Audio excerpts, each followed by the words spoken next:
Few names in history evoke as much fascination, power, and tragedy as Cleopatra VII Philopator, the last active ruler of the Ptolemaic Kingdom of Egypt. Her reign marked the final chapter of ancient Egypt's independence before it fell under Roman domination. Cleopatra's intelligence, political skill, and charisma made her one of the most captivating figures of the ancient world. A queen who wielded beauty and brilliance as weapons in the struggle for her throne and her nation's survival. Welcome to Chronicles and Conquerors, where history's greatest empires, leaders, and battles come to life. From the rise of ancient civilizations to the legends of conquerors who shaped our world, every story here is crafted to inspire, educate, and ignite your curiosity. Subscribe and step into the past to uncover the power, glory, and lessons of history's greatest figures. Cleopatra was born in 69 BCE in Alexandria, Egypt, into the Greek-speaking Ptolemaic dynasty, descendants of Ptolemy Soter, one of Alexander the Great's generals. Unlike many of her predecessors, Cleopatra embraced Egyptian culture, becoming the first Ptolemaic ruler to learn the Egyptian language, while also mastering Greek, Latin, and several other dialects. She was educated in mathematics, philosophy, astronomy, and oratory skills that would serve her well as queen. From a young age, Cleopatra witnessed firsthand the turbulence of Egyptian politics, particularly through the experiences of her father, Ptolemy XII Auletes, the flute player. Ptolemy XII Auletes, Cleopatra's father, ruled Egypt from 80 BCE to 51 BCE. He was known for his love of luxury, music, and Greek culture, his nickname Auletes meaning the flute player, but also for his reliance on Roman support to maintain his throne. His rule was characterized by instability, foreign intervention, and heavy taxation, which left Egypt financially weakened but politically tied to Rome. Ptolemy XII's claim to the throne was somewhat tenuous, as he was likely a son of Ptolemy IX Lathyrus, but possibly illegitimate. To legitimize his rule, he sought recognition from Rome and paid massive bribes to Roman leaders such as Pompey and Julius Caesar. This dependence on Rome caused deep resentment among the Egyptian people. In 58 BCE, after he ceded Cyprus to Rome and imposed new taxes to pay off his Roman debts, Ptolemy XII was overthrown in a popular uprising and fled to Rome. During his exile, his daughter Berenice IV took the throne. With the help of Roman forces, Ptolemy regained power in 55 BCE, returning to Egypt under Roman military protection led by Aulus Gabinius, a Roman proconsul of Syria. His restoration came at a cost. Egypt's independence was now largely subject to Roman influence. When Ptolemy XII died in 51 BCE, he left his throne to his eldest surviving daughter, Cleopatra VII, and her younger brother, Ptolemy XIII, naming them co-rulers in his will. The terms of his will were backed by Rome, ensuring that Cleopatra's reign would begin in the shadow of Roman oversight, an influence that would shape her entire life and political strategy. Cleopatra's early reign was anything but stable. She initially ruled jointly with her younger brother Ptolemy XIII, who was about 10 years old when they inherited the throne. According to Egyptian custom, Cleopatra was required to marry him and rule as queen consort alongside him. However, Cleopatra quickly asserted her independence, removing her brother's name from official documents and coins and presenting herself as sole ruler of Egypt. This defiance angered the powerful advisors who controlled Ptolemy XIII's regency, especially Pothinus, the royal eunuch, Theodotus of Chios, the boy king's tutor, and Achillas, commander of the army. These men feared Cleopatra's growing influence and sought to control Egypt through the young king. By 49 BCE, Cleopatra's enemies had turned the court against her. She was accused of plotting against Ptolemy XIII and was forced to flee Alexandria, taking refuge in Syria. But Cleopatra refused to surrender her claim. She began assembling an army of Arab mercenaries near Pelusium, on Egypt's eastern border, and prepared to march back and reclaim her throne by force. While Cleopatra gathered her forces, the Roman civil war between Julius Caesar and Pompey the Great spilled into Egypt. After his defeat at Pharsalus in 48 BCE, Pompey fled to Egypt seeking refuge, believing his past support of Ptolemy XII would earn him safety. Instead, he was betrayed and murdered by Pothinus and Achillas on Ptolemy XIII's orders, an act meant to please Caesar. When Julius Caesar arrived in Alexandria soon after, he was horrified by the murder of Pompey, who had once been his ally and son-in-law. Caesar declared himself arbiter of Egypt's royal dispute, citing the will of Ptolemy XII that named both Cleopatra and Ptolemy XIII as co-rulers under Roman protection. Seizing her chance, Cleopatra executed one of the most daring and famous acts in history. She had herself smuggled into Caesar's palace, concealed in a carpet or linen sack, according to Plutarch. When the bundle was unrolled before Caesar, the young queen emerged charismatic, intelligent, and utterly confident. Her charm and intellect immediately captivated him. Caesar decided to back Cleopatra's claim, enraging Pothinus and the royal army. The tension erupted into open conflict as Pothinus and Achillas declared war on Caesar's small Roman contingent, beginning the siege of Alexandria, 48-47 BCE. The fighting in Alexandria was fierce. Caesar, though vastly outnumbered, held the royal palace and the harbor, while Ptolemy XIII's forces surrounded the city.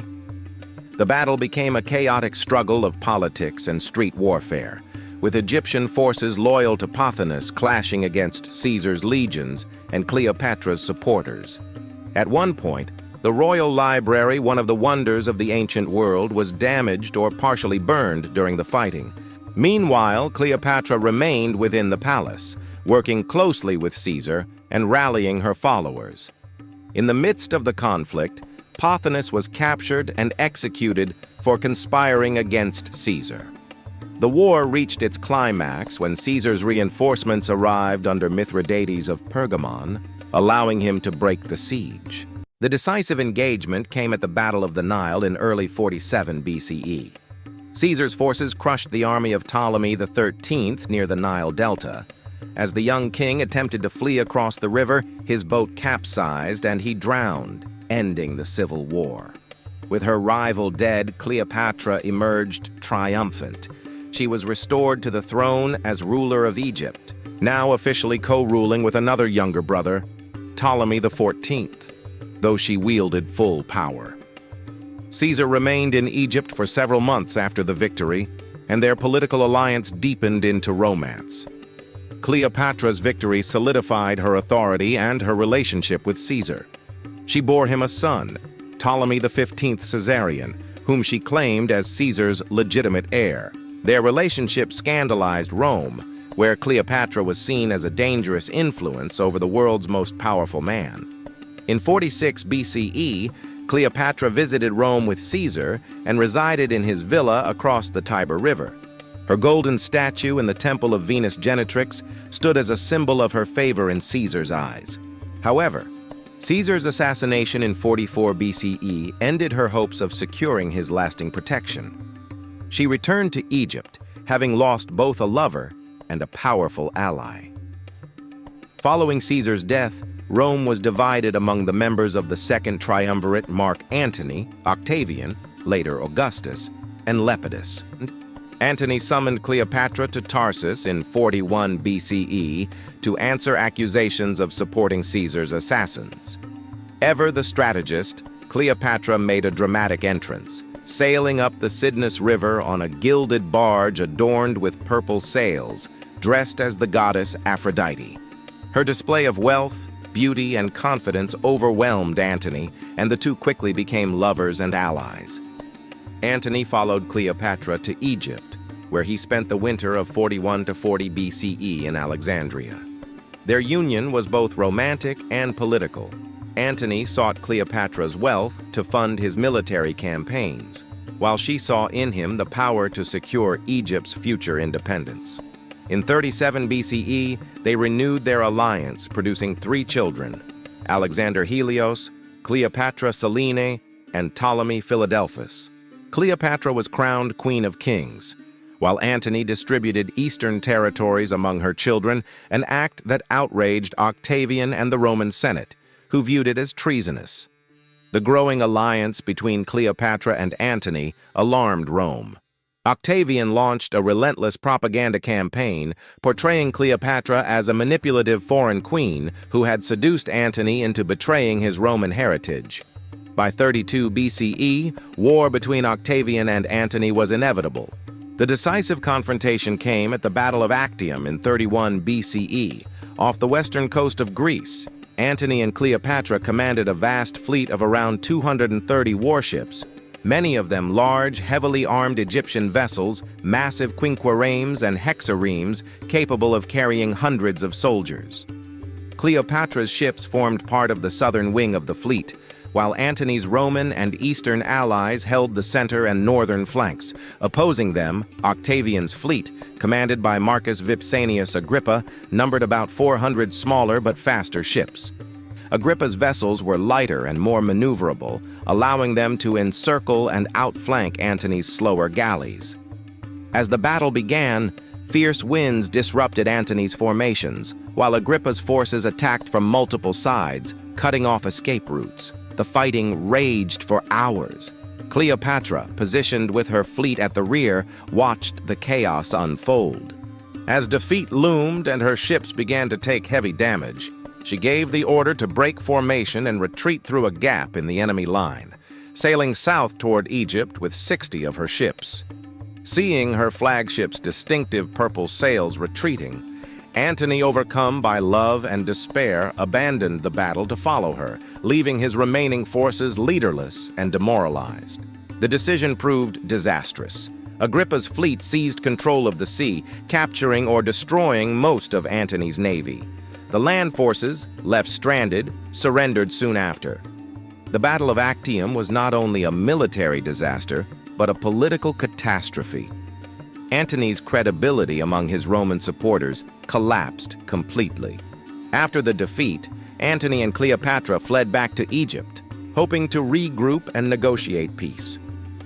But Octavian, now master of Rome, marched his legions into Alexandria the following year. Surrounded and outnumbered, Antony, believing Cleopatra dead, fell on his sword.